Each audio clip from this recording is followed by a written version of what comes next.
Praise the Lord. நம்முடைய கர்த்தரும் இரட்சகருமாக இயேசு கிறிஸ்துவின் கிருபை உங்கள் அனைவரோடும் என்றென்றும் தங்கியிருப்பதாக. ஒரு பாடல் பாடலாமா? ஜெபத்தை கேட்கும் எங்கள் தேவா. ஜெபத்தை கேட்கும் எங்கள் தேவா, ஜெபத்தின் வாஞ்சை தந்தருளும், ஜெபத்திலே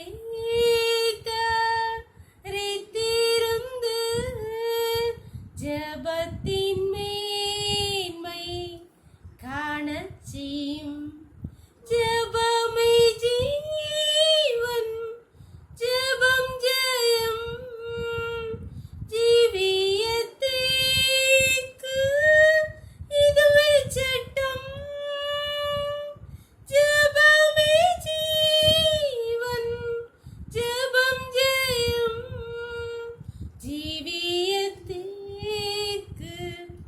இதுவே சட்டம். ஊக்கத்துடனே ஓர்முகமாய் வாக்குத்தத்தத்தை பற்றிக் கொண்டு நோக்கத்தை எல்லாம் நேர்மையாக்கி கேட்கும்படி கிருபை செய்வி. ஜெபமே ஜீவன், ஜெபம் ஜெயம், ஜீவியத்திற்கு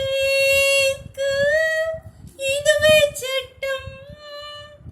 ஜெபமே ஜீவன், ஜெபம் ஜெயம், ஜீவியத்திற்கு இதுவே சட்டம். ஒரு வேத பகுதி வாசிக்கலாமா? சங்கீதம் 50 வசனங்கள் 14-15. நீ தேவனுக்கு ஸ்தோத்திர பலியிட்டு உன்னதமானவருக்கு உன் பொருத்தனைகளை செலுத்தி ஆபத்து காலத்தில் என்னை நோக்கி கூப்பிடு, நான் உன்னை விடுவிப்பேன், நீ என்னை மகிமைப்படுத்துவாய். ஸ்தோத்திர பலியிடுகிறவன் என்னை மகிமைப்படுத்துகிறான், தன் வழியை செவ்வைப்படுத்துகிறவனுக்கு தேவனுடைய ரட்சிப்பை வெளிப்படுத்துவேன் என்று சொல்கிறார்.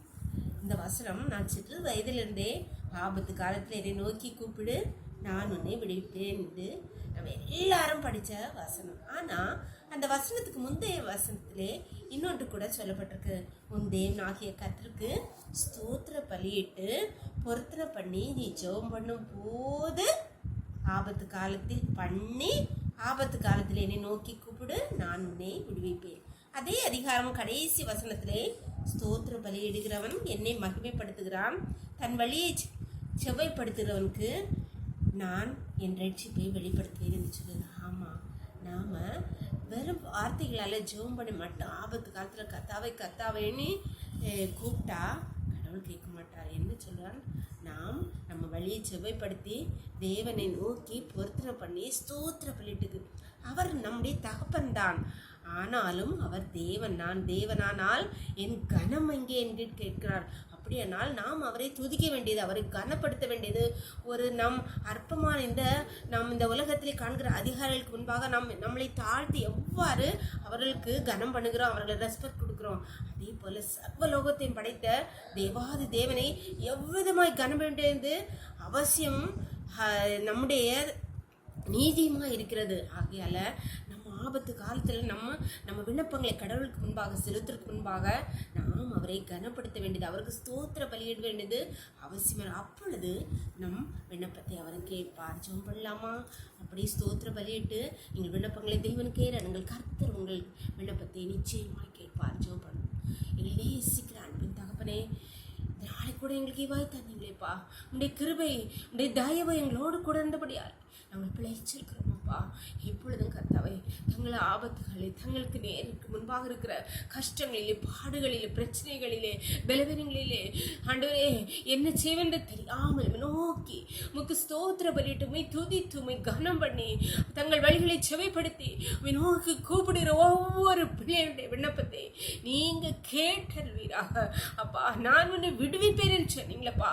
ஒவ்வொரு பிள்ளைகளுடைய பிரச்சனைகளிலிருந்து, பலவீனங்களிலிருந்து, கஷ்டங்களிலிருந்து நீங்க பிள்ளைகளை விடுவிக்க முடியாது உம்முடைய கருத்துல ஒவ்வொரு பிள்ளைகளையும் தருகிறோமப்பா. நீங்க அப்படி செய்யறபடியாலுமே துதிக்கிறோம். ஸ்தோத்திரமப்பா. இந்த மூடி மறைச்சுக்கோங்க. சகல துதியும் கனமும் பலமையும் பலனும் ஞானமும் எங்கள் தேவாதி தேவன் ஒருவருக்கே செலுத்துகிறோம். இயேசுவின் மூல ஜெபங்கள் நல்ல தந்தையே. ஆமென். God bless you. கர்த்தர் உங்களை ஆசீர்வதிப்பாராக.